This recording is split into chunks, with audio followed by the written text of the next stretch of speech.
ठीक 20 दिन बाद हमारी सरकार को 3 साल पूरे होने जा रहे हैं। सरकार बनने के बाद हमने सबसे पहला कोई पुण्य का कार्य किया तो 6000 अनाथ बच्चे जो अपनी माता को खो चुके थे, अपने पिता को खो चुके थे, उन्हें कानून बनाकर चिल्ड्रन ऑफ द स्टेट का दर्जा दिया, यानी कि सरकार ही माता है, सरकार ही पिता है। तो 6000 बच्चों की पढ़ाई का पूरा खर्चा पैदा होने से लेकर 27 साल की उम्र तक हमारी सरकार रख रही है।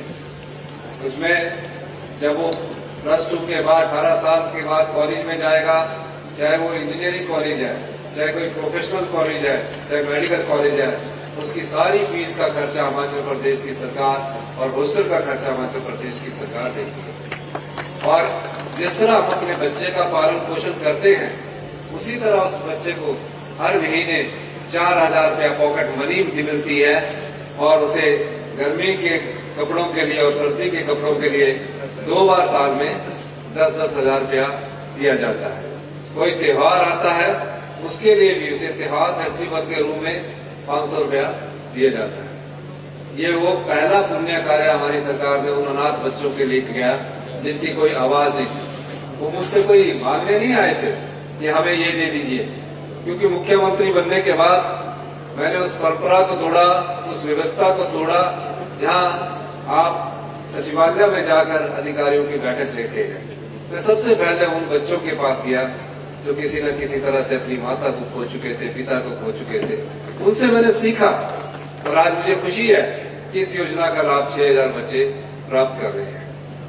जैसे ही मैंने अधिकारियों की बैठक ली, उसके बाद मुझे लगा कि भारतीय जनता पार्टी की जो डबल इंजन की सरकार थी उसने प्रदेश के हित में बहुत अच्छे कार्य किए होंगे। जब देखा तो इस प्रदेश पर 75,000 करोड़ रुपए का कर्ज था और सरकारी कर्मचारियों की 16 पे कमीशन का एरियर भी हमारे जिम्मे छोड़ा। उससे पहले जून 2022 में इतनी रेवड़ियां बांटी उन्होंने कि कई जगह स्कूल खोले थे, इन्होंने स्कूल खोल दिए, कई जगह हॉस्पिटल खोलने थे, इन्होंने हॉस्पिटल खोल दिया, कई जगह पीएससी खोलनी थी, पीएससी खोल दी। महज नोटिफिकेशन थी वो। ऐसी संस्थान खोल के क्या फायदा जो सिर्फ छलावे के लिए खोली जाए। हमने निर्णय किया पहले हम अपने जो नियुक्तियां हैं उनको करेंगे और हमने उन सब स्कूलों को ये निश्चित किया कि हम सब स्कूलों का मर्जर करेंगे। मैं शिक्षा के स्तर के बारे में आपसे बात करना चाहता हूँ। मैं खुद एक सरकारी स्कूल से पढ़ा हूँ। सरकारी स्कूल में शिक्षा की गुणवत्ता को देखकर मुझे ऐसा लगा कि हम जब स्कूल में पढ़ते थे तो अध्यापक हमें डांटते भी थे, कान भी खींचते थे और हाथ आगे करके वो सीटी बोलते थे, उससे थोड़ा सा कुटाई भी करते थे। अब क्या हो गया? अब बच्चे बड़े सेंसिटिव हो गए हैं। ठीक है, हम उनको किसी को कुटाई नहीं करना चाहते, लेकिन जो सरकारी स्कूलों में पढ़ने वाले बच्चे हैं, पिछली भारतीय जनता पार्टी की सरकार ने गुणात्मक शिक्षा के आधार पर 21वें स्थान पर पूरे देश में पहुंचा दिया। 21वें स्थान पर पूरे देश में पहुंचा दिया। यानी कि आप लोगों का जो बच्चा सरकारी स्कूल में पढ़ रहा है, हम आपको भी धोखा दे रहे हैं, उस बच्चे को भी धोखा दे रहे हैं और जो स्कूल में पढ़ाने वाला शिक्षक है वो भी उसको भी धोखा दे रहे हैं। अब क्वालिटी एजुकेशन नहीं है। 5वीं का बच्चा दूसरी की किताब नहीं पढ़ सकता था।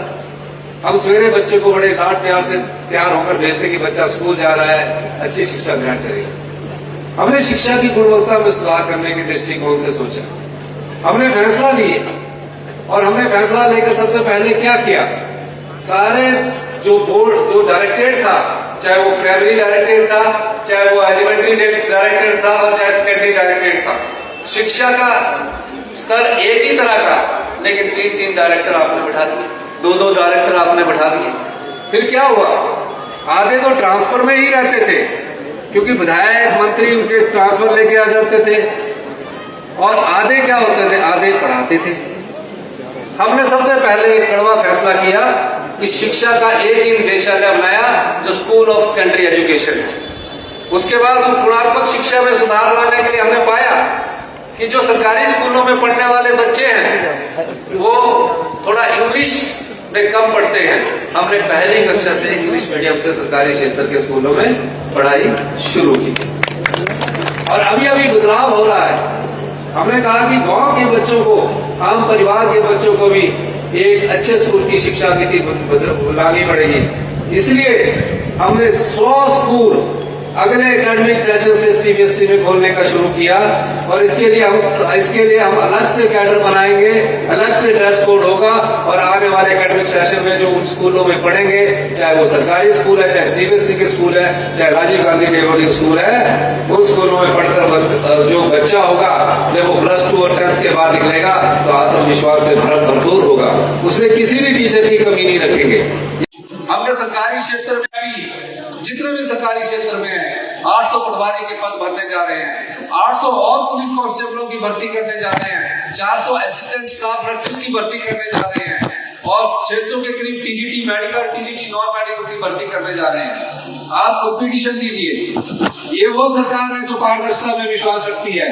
ये पिछली भारतीय जनता पार्टी की सरकार नहीं है जहां हमीरपुर के सबऑर्डिनेट सिलेक्शन बोर्ड में पेपरों को बेच दिया जाता था, जहां आम गरीब परिवार का बच्चा जो मेरिट में होता था वो बड़ी उम्मीद के साथ अपना पेपर देता था, माँ बाप को कहता था कि मेरा पेपर बहुत अच्छा हो गया, मैं जल्दी ही सरकारी नौकरी लग जाऊंगा। लेकिन हमीरपुर के सबऑर्डिनेट बोर्ड में वो पेपर बेचेंगे और हमने उस बोर्ड को भंग किया।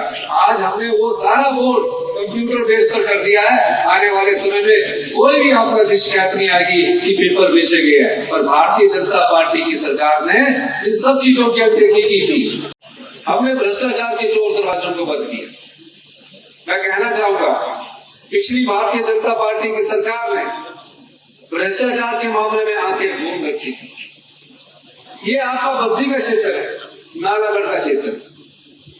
यहाँ 5000 बीघा जगह आपकी जो हमारे किसानों की ली हुई है, 5000 बीघा जगह बड़े बड़े उद्योगपतियों को दे दी, हिमाचलियों को नहीं दी, बड़े बड़े उद्योगपतियों को दे दिया।